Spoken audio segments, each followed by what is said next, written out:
दोस्तों आज के लेक्चर में हम बात करने वाले हैं बिल्डिंग कंस्ट्रक्शन के बारे में। जो पॉलिटेक्निक थर्ड सेमेस्टर से जो बच्चे सिविल इंजीनियरिंग से कर रहे हैं उनके लिए सब्जेक्ट आता है हमारा बिल्डिंग कंस्ट्रक्शन का मोस्ट इंपॉर्टेंट सब्जेक्ट है थर्ड सेमेस्टर से जो बच्चे सिविल इंजीनियरिंग कर रहे हैं। क्योंकि यहीं से ही हमारा इंजीनियरिंग स्टार्ट हो जाता है, इसी सब्जेक्ट से हम इंजीनियरिंग को स्टार्ट करते हैं। यहाँ पर हमको बेसिक्स आपको बताया जाता है बिल्डिंग कंस्ट्रक्शन के बारे में। ठीक है, आपको यहाँ पर पूरी तरह से आपको बिल्डिंग कंस्ट्रक्शन की क्लासेस चलने वाली हैं। तो अगर आप पूरी क्लासेस लेना चाहते हैं सिविल इंजीनियरिंग थर्ड सेमेस्टर की, ठीक है, तो आप नीचे डिस्क्रिप्शन में आपको लिंक मिलेगा टेलीग्राम का, वहां से आप ज्वाइन हो जाइएगा। वहां पर आपको सारी क्लासेस मिलती रहती हैं, ठीक है, टाइम टाइम पर। आज के लेक्चर में हम बात करने वाले हैं बिल्डिंग कंस्ट्रक्शन, या फिर बात करें तो आज का हमारा फर्स्ट लेक्चर होने वाला है बिल्डिंग कंस्ट्रक्शन का, जो हमारा सिलेबस के अकॉर्डिंग होने वाला है। ठीक है, चलिए हम वीडियो को स्टार्ट करते हैं। इससे पहले हम आपको बता दें कि यहाँ पर आपको इस चैनल पर आपको सभी प्रकार के सिविल इंजीनियरिंग की क्लासेस चलने वाली है। ठीक है, तो आप चैनल को सब्सक्राइब करके बेल आइकन को ऑल पर सिलेक्ट कर लीजिए, जिससे आने वाले हर सिविल की क्लासेस आपका नोटिफिकेशन मिलता रहे। ठीक है, यहाँ पर हम बात करेंगे बिल्डिंग कंस्ट्रक्शन के फर्स्ट चैप्टर के बारे में। तो फर्स्ट चैप्टर हमारा आता है बिल्डिंग। ठीक है, BU बिल्डिंग फर्स्ट चैप्टर हमारा आता है बिल्डिंग, या फिर इसको हिंदी में बात करें भवन कहते हैं। ठीक है, अब भवन क्या चीज होती है इसको समझ लेते हैं पहले शुरू में। ठीक है, अब अगर कोई भी मनुष्य अगर हमारा इस पृथ्वी पर आता है या फिर इस जीवलोक में आता है, ठीक है, अगर कोई भी मनुष्य हमारा आता है इस पृथ्वी पर, तो उसके लिए तीन चीजें हमारे बहुत ही इंपॉर्टेंट होती है।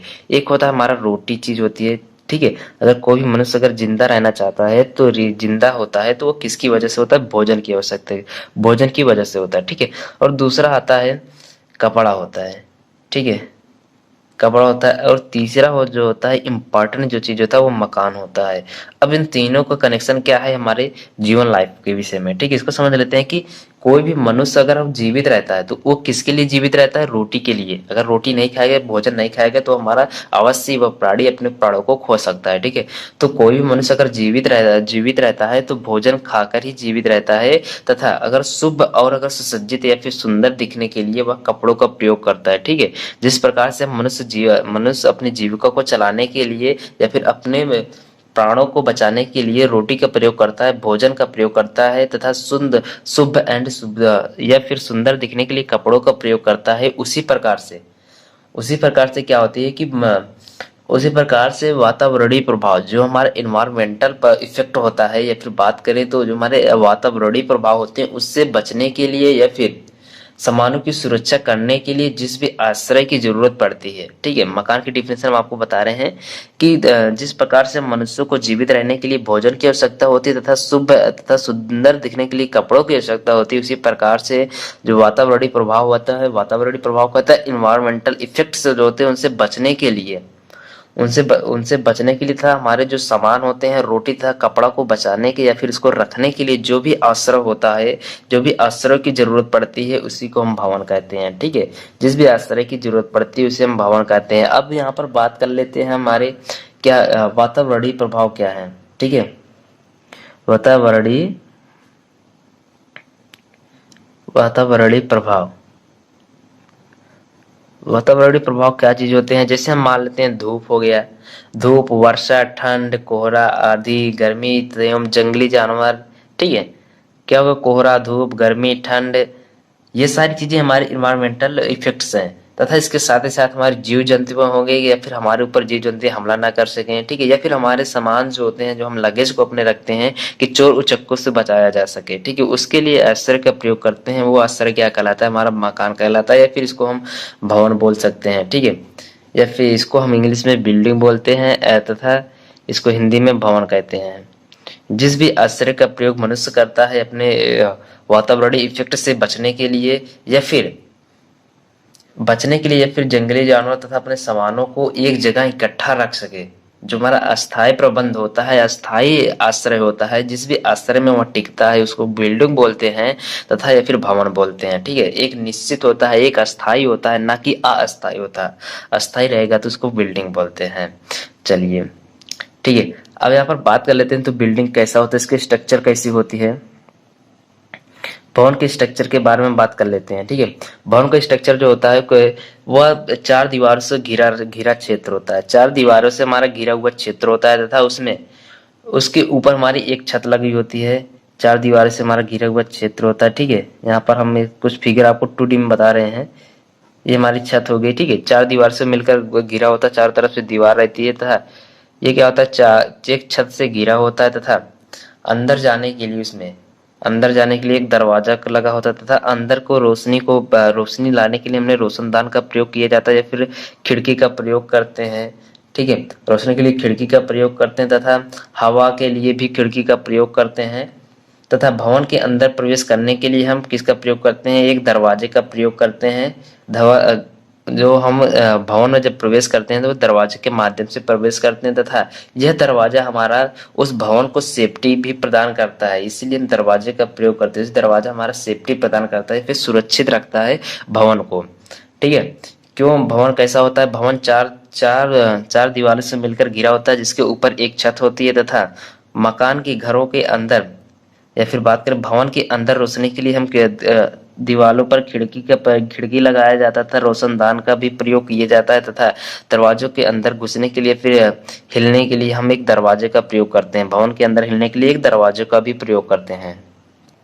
यही दरवाजा हमारा उस घर को सुरक्षित भी बनाता है, ठीक है। अगर हम उस मकान के अंदर नहीं हिलेंगे तो हमारा क्या हो जाएगा, कुछ दिन में वह ढह जाएगा, ठीक है। नीचे अंदर से कुछ ना कुछ कमी आती रहेगी। अगर हम हिलते रहेंगे, अगर उसका हम प्रयोग करते रहेंगे, हमेशा साफ सुथरा करते रहेंगे, तभी वो हमारा उसकी आयु होगी वो अधिकतम होगी, ठीक है। अगर इसी प्रकार से अगर मान लेते हैं कोई भी घर हमारा खंडहर हो जाता है, ठीक है। जैसे मान लेते हैं कोई भी घर में कोई नहीं रहता है, ठीक है, उस घर में कोई नहीं रहता तो वह धीरे धीरे उससे वह खराब होता चला जाता है, ठीक है, जिसे हम खंडहर बोलते हैं गाँव की देसी भाषा में। चलिए अब अपन बात कर लेते हैं, यह भवन हमने पढ़ लिया, ठीक है। भवन क्या होता है, इसकी जरूरत क्यों होती है, इसके बारे में हमने अध्ययन कर लिया। अब अपन बात कर लेते हैं कि भवन निर्माण में इसका प्रयोग करने के लिए हमें इसको बनाने के लिए हमें कौन कौन से मटेरियल्स का प्रयोग करते हैं, या फिर बात करें बिल्डिंग मटेरियल्स, बिल्डिंग को बनाने के लिए कौन कौन से बिल्डिंग मटेरियल का प्रयोग करते हैं, ठीक है। तो बात कर लेते हैं बिल्डिंग मटेरियल के बारे में। बिल्डिंग मटेरियल, तो बिल्डिंग मटेरियल्स होता है कि आधुनिक युग में अगर हम बात करें इस समय जो हमारा कार्य चल रहा है वो कौन कौन से पदार्थों से मिलकर बनता है हमारा बिल्डिंग, इस समय की हम बात कर लेते हैं। इस समय हमारा आता है, एक होता है ईंट, जिसको इंग्लिश में क्या बोलते हैं, ब्रिक्स बोलते हैं, क्या ब्रिक्स का प्रयोग करते हैं तथा कंक्रीट या पत्थर का प्रयोग कर लेते हैं, पत्थर जिसे हम स्टोन बोलते हैं, ठीक है, स्टोन। उसके बाद हम बात कर लेते हैं कंक्रीट के प्रयोग करते हैं, कंक्रीट का प्रयोग करते हैं तथा यहाँ पर सीमेंट वगैरह, इस्पात हो गया, रबड़ हो गया, प्लास्टिक हो गया, कांच हो गया, प्लाईवुड आदि सारी चीजों का हम प्रयोग करते हैं एक बिल्डिंग के निर्माण के लिए, ठीक है। ये सारी सामग्री हमारी क्या कहलाती है, हमारी सारी चीजें हमारी कहलाती हैं बिल्डिंग मटेरियल कहलाती हैं। जिन भी पदार्थों को मिलाकर हम बिल्डिंग का निर्माण करते हैं उसे हम बोलते हैं बिल्डिंग मटेरियल बोलते हैं, क्या बिल्डिंग मटेरियल, ठीक है। बिल्डिंग मटेरियल्स कहते हैं जिन भी पदार्थों से हम बिल्डिंग का निर्माण करते हैं, जिन भी छोटे छोटे पदार्थों से हम बिल्डिंग्स का निर्माण करते हैं वो हमारे बिल्डिंग मटेरियल कहलाती हैं, ठीक है। अब यहाँ पर बात कर लेते हैं हमारे जो जनसंख्या वृद्धि के आधार पर किस प्रकार से होता है, ठीक है। जो हमारी जनसंख्या होती है, भारत विश्व की जो जनसंख्या होती है वो धीरे धीरे बढ़ती चली जा रही है, ठीक है। अगर जनसंख्या बढ़ रही है तो हमारे जो क्षेत्र होते हैं, जो हमारे जमीन वगैरह है वो हमारे बढ़ते नहीं है, ठीक है, वो हमारी अस्थायी रहते हैं, हमारी जितना रहता है वो उतना रहता है, ठीक है। इसलिए यहाँ पर जब जनसंख्या बढ़ेगी तो हमारे घरों की भी संख्या बढ़ेगी, बिल्डिंग्स की भी संख्या हमारी बढ़ती चली जाती है, ठीक है।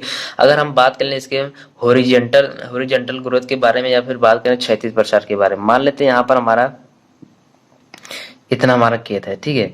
यहाँ पर अगर हम बात कर लेते हैं क्षैतिज प्रसार के बारे में या फिर बात करें हॉरिजॉन्टल ग्रोथ, एक मकान हमारा यहाँ बना दिए, ठीक है, यहाँ पर बना दिए, एक मकान यहाँ पर बना दिए, यह सारे हमारे मकान मान लेते हैं बन गया, ठीक है। अब यहाँ पर जनसंख्या तो डेली डेली हमारी वृद्धि होती रही है, हर समय हमारी वृद्धि होती रहती है जनसंख्या, ठीक है। अब यहाँ पर हमारे इसी स्थान पर और सारे जो भी जनसंख्या है और सारे मनुष्यों को इसी स्थान पर रहना है, क्योंकि चूंकि हमारे जो क्षेत्र होंगे वो बढ़ेंगे नहीं, ठीक है, इसी पर हमें रहना है, ठीक है। तो इसलिए इसके लिए इस उपाय को, इस सुरक्षा से बचने के लिए हम क्या प्रयोग करते हैं, यहाँ पर हम बात कर लेते हैं वर्टिकल ग्रोथ के बारे में। हॉरिजॉन्टल ग्रोथ हमारा क्या है, क्षेत्रीय प्रसार बोलते हैं, जो वर्टिकल जो ग्रोथ होती है उसको हम वर्टिकल जो होती है ऊर्ध्वाधर प्रसार बोलते हैं, ठीक है, जिसे हम मंजिला के रूप में प्रयोग करते हैं। एक मंजिला जिसे हम बात करते हैं, एक मंजिला यहाँ पर इसके ऊपर हम मकान बनाने का प्रयास करते हैं, ठीक है। इंजीनियरिंग का इंपॉर्टेंट टर्म्स आता है कि हमें इंजीनियरिंग क्यों पढ़ना चाहिए, ठीक है। तो हमें कम से कम क्षेत्र में अधिक से अधिक बिल्डिंग्स का निर्माण करना या फिर अधिक से अधिक क्षेत्र वाला बिल्डिंग का निर्माण करना ही एक इंजीनियर का कार्य होता है। कम क्षेत्र में अधिक से अधिक क्षेत्र वाला बिल्डिंग्स का निर्माण करना ही एक इंजीनियरिंग का कार्य होता है, जो सिविल इंजीनियरिंग का कार्य होता है। एक टर्म्स आपको बता रहे हैं, ठीक है, इस बिल्डिंग कंस्ट्रक्शन के अकॉर्डिंग। चलिए अब यहाँ पर बात कर लेते हैं कुछ कॉमन सब्जेक्ट के बारे में। मान लेते हैं, ठीक है, हम आपको बताते हैं क्या कि वर्तमान में जो है इस समय की जो सबसे ऊंची जो बिल्डिंग है, वर्टिकल ग्रोथ के बारे में अगर आपको बताएं तो ये सबसे ऊंचा जो भवन है वो क्या है, नीचे कमेंट बॉक्स में आपको बताना है, ठीक है। और यहाँ पर हिंदुस्तान की बात कर लेते हैं या फिर भारत की बात कर लें तो भारत में जो दिल्ली के पास स्थित जो नोएडा शहर है उसमें 225 मीटर का 225 मीटर का तथा ऊंचा तथा 60 तलों वाला 225 मीटर ऊंचा जिसकी ऊंचाई 225 मीटर तथा मंजिला की बात करें तो वो कितना मंजिला का है, 60 मंजिला का है, 60 तल वाला है, 60 मंजिला वाला है। और इसको हम क्या नाम देते हैं, इस नाम को पुकारते हैं हमारा नॉर्थ आई। क्या नॉर्थ आई नामक एक मकान है या फिर आवासीय भवन है जिसकी ऊंचाई 225 मीटर है तथा जो इसकी मंजिला वो 60 मंजिला की है। तो ये हमारे भारत की सबसे ऊंची जो भवन है वो यहाँ पर कहाँ पर स्थित है, भारत के दिल्ली शहर के पास नोएडा में स्थित है, जिसकी ऊंचाई 225 मीटर तथा जिसकी मंजिला की बात करें तो 60 तल वाला है, जिसको गांव की भाषा में बात करते हैं तल्ले, 60 तल्ला का है, ठीक है। और इसका नाम हम किस नाम से इसको जानते हैं, नॉर्थ आइज के नाम से इसको पुकारते हैं। इस भवन को नॉर्थ आइज के नाम से जानते हैं, जो कहाँ पर स्थित है, नोएडा के शहर में 225 मीटर की ऊंचाई तथा 60 मंजिला वाला ये हमारा आवासीय भवन है, रेजिडेंशियल बिल्डिंग है, ठीक है। और यहाँ पर बात कर लेते हैं दिल्ली की कुतुब मीनार की ऊंचाई की बात करें, जो हमारा दिल्ली की कुतुब मीनार है उसके से 3.5 गुना अधिक इसकी ऊंचाई है, ठीक है। जिसकी ऊंचाई है वो कुतुब मीनार से 3.5 गुना अधिक है। अगर यहाँ से हम कुतुब मीनार की ऊंचाई बात करें तो कुतुब मीनार की ऊंचाई कितना आ जाएगा, 3.5 गुना बड़ी है। तो 3.5 गुना से अगर भाग कर देंगे 225 के तो कितना आ जाएगा, यहाँ पर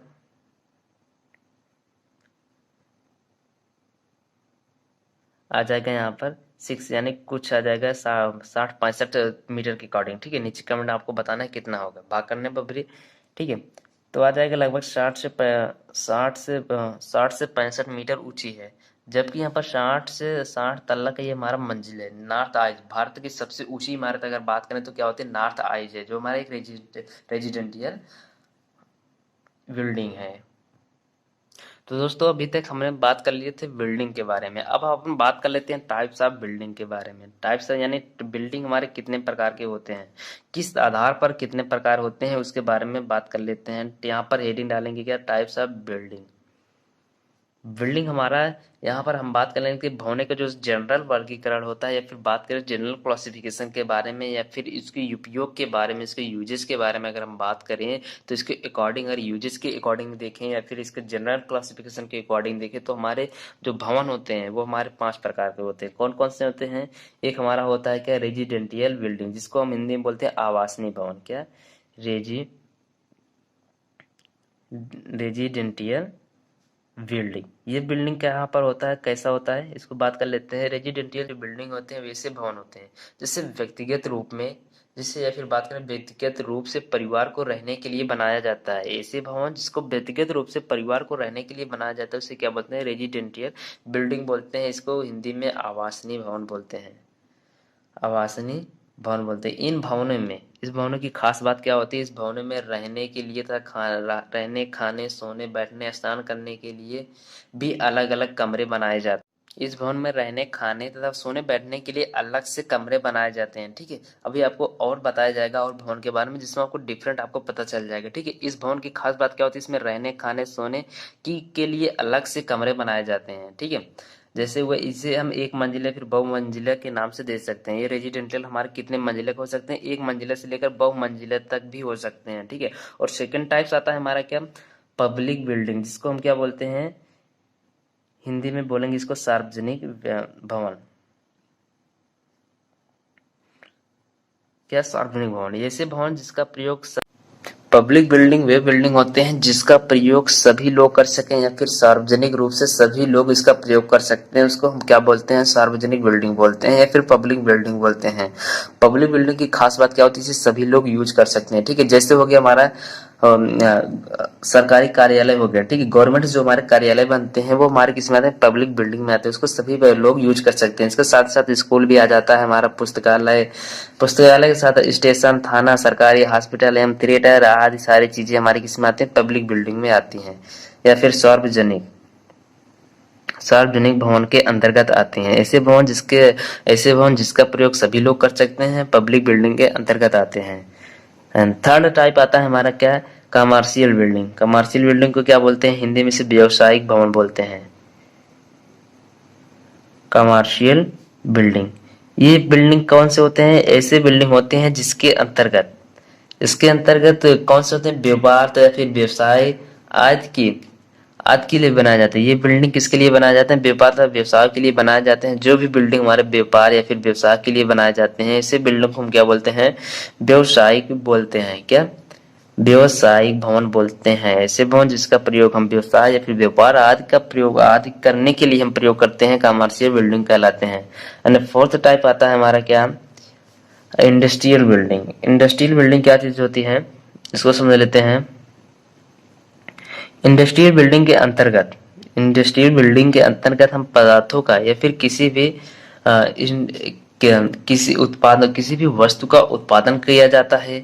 यानी इंडस्ट्रियल बिल्डिंग में किसी भी वस्तु को उत्पादन करने के लिए प्रयोग किया जाता है, तथा उसके प्रयोग करने के लिए जो हमारे उत्पादन की जाती है उसमें प्रयोग होने वाले मशीनों को रखने के लिए भी प्रयोग किया जाता है इंडस्ट्रियल बिल्डिंग का। ऐसे भवन जिसका प्रयोग किसी भी वस्तु का उत्पादन के साथ साथ उसके उत्पादन करने वाली मशीनों को भी रखा जाता है। मशीनों को रखने के लिए जिस भी भवन का प्रयोग किया जाता है उसको हम क्या बोलते हैं, औद्योगिक भवन बोलते हैं। ठीक है, आपको चारों बिल्डिंग्स आपको समझ में आ गया होगा। अगर नहीं फिर भी नहीं समझ आएगा आप नीचे कमेंट में आप बताइए, तो आपको उसका वीडियो अलग से प्रोवाइड कराए जाएंगे। ठीक है, तो आप कमेंट करते रहिएगा, जो भी क्वेश्चंस आपको समझ में आ जाए और आपके मन में कोई भी क्वेरी हो तो आप नीचे कमेंट बॉक्स में बताते चलिए, तो हम उसका रिप्लाई, हर एक कमेंट्स का रिप्लाई करते हैं। ठीक है, अब पांचवें बिल्डिंग्स की बात कर लेते हैं। पांचवा बिल्डिंग हमारा आता है रिलीजियस बिल्डिंग।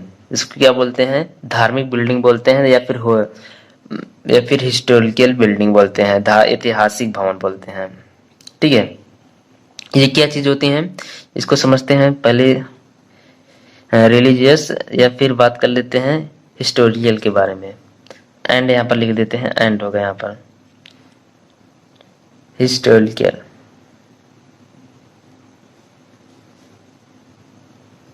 बिल्डिंग, ये बिल्डिंग क्या होते हैं, ऐसे बिल्डिंग होते हैं। ये पहले हम बात कर लेते हैं रिलीजियस बिल्डिंग के बारे में। ये रिलीजियस बिल्डिंग क्या होते हैं, ऐसे भवन जहाँ पर धार्मिक कार्य संपन्न होते हैं, फिर धार्मिक कार्यों के लिए प्रयोग किया जाता है, वो हमारे रिलीजियस बिल्डिंग में कहलाते हैं, फिर धार्मिक बिल्डिंग कहलाते हैं। ठीक है, जैसे हो गया हमारा मंदिर हो गया, मस्जिद हो गया, गिरजाघर, गुरुद्वारा, ये सारी चीजें हमारी किस में आती हैं, रिलीजियस बिल्डिंग में के अंतर्गत आती हैं। ठीक है, जहाँ पर धार्मिक कार्य संपन्न होते हैं, फिर धार्मिक कार्यों के लिए प्रयोग किया जाता है। हिस्टोरिकल बिल्डिंग क्या चीज होती है, इसको समझ लेते हैं। ऐसे भवन, ठीक है, ऐसे भवन जो ऐतिहासिक कारणों की ऐतिहासिक कुछ न कुछ जो उस भवन का जो बना है, उस भवन का कुछ न कुछ ऐतिहासिक कारण हो कि वो आज भी उसी स्थान पर बना है तथा कुछ भी उसमें चेंजेस नहीं हुए हैं, इसको बोलते हैं हिस्टोरिकल बिल्डिंग कहते हैं। ठीक है, ऐसे भवन जो ऐतिहासिक कारणों से सुरक्षित रखे जाते हैं उन्हें हम ऐतिहासिक भवन बोलते हैं। जैसे हो गया हमारा दुर्ग हो गया, मीनार हो गया, किला हो गया, ताजमहल हो गया, तहखाना, आदि सारी चीजें हमारी हिस्टोरिकल बिल्डिंग के अंतर्गत आती हैं। ठीक है,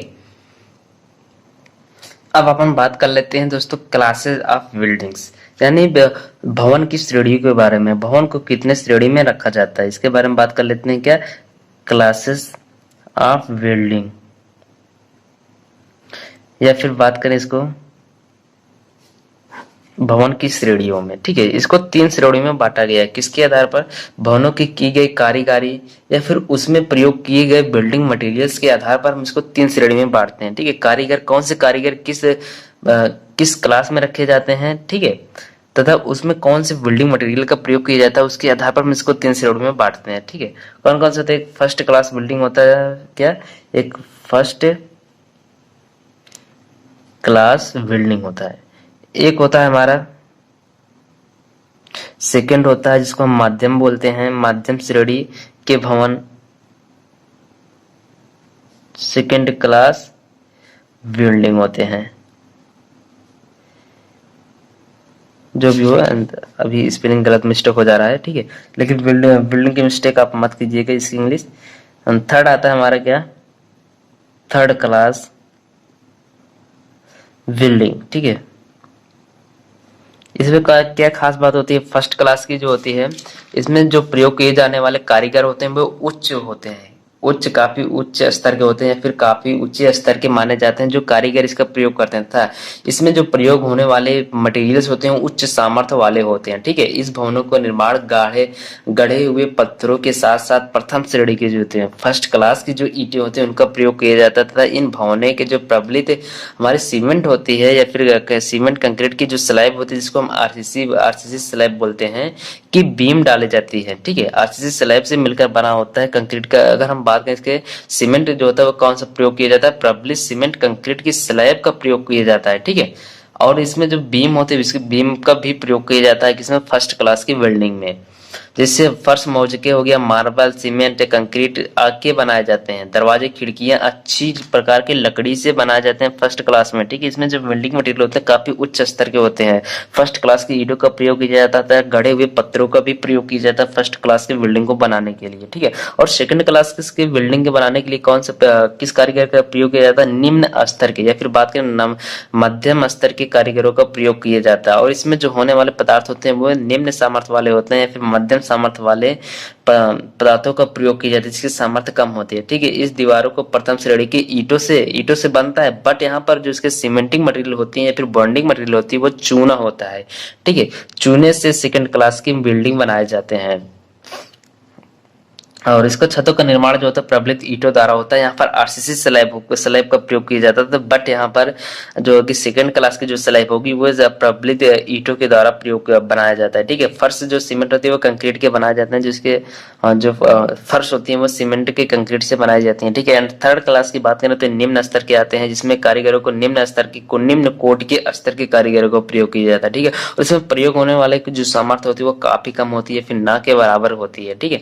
ना के बराबर नहीं कह सकते हैं, जिसकी काफी कम होती है। फर्स्ट क्लास से सेकंड क्लास से दोनों से सबसे कम होती है वो थर्ड क्लास में की जाती है, ठीक है। यहाँ पर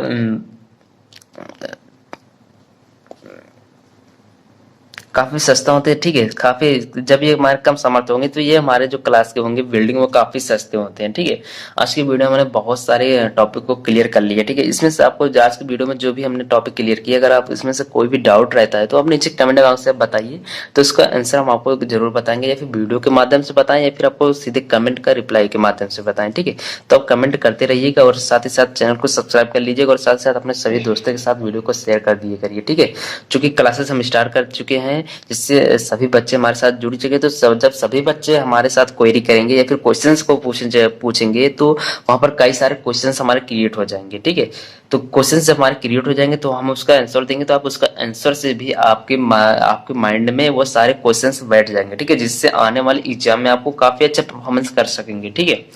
चलिए आज का लेक्चर यहीं पर एंड करते हैं, और जो भी दोस्त नए हैं तो चैनल को सब्सक्राइब करके बेल आइकन को ऑल पर सेलेक्ट कर लीजिए, जिससे आने वाले हर वीडियो का नोटिफिकेशन आपको मिलता रहे। चलिए मिलते हैं नेक्स्ट लेक्चर में।